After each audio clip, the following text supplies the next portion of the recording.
Ooh, this is day 64, 7-11. Grabe, no? Bilis. So, anyways. Ano ba yun? Saturday. So, Sunday na, mag-aaral na ulit. Pwede bang wag na? Bakasyon na lang tayo, di ba? Magkaisa tayo, magbakasyon na tayong lahat. Di ba? Pwede ba yun? Bawal ba yun?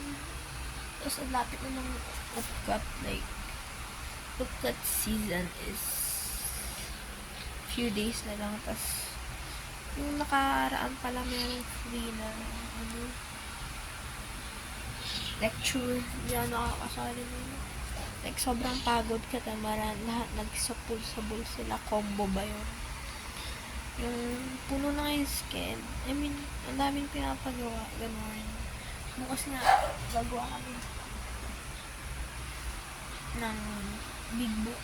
Ay, hindi. Ng Gen Chem. Yung sa Rocket Bush. Something like that. Tapos, after nun, may lakad ulit. Like, ayoko na.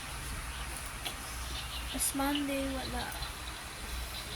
Pero sa Tuesday, title defense na. Legit ba yun? Sana pwede bang Friday na lang?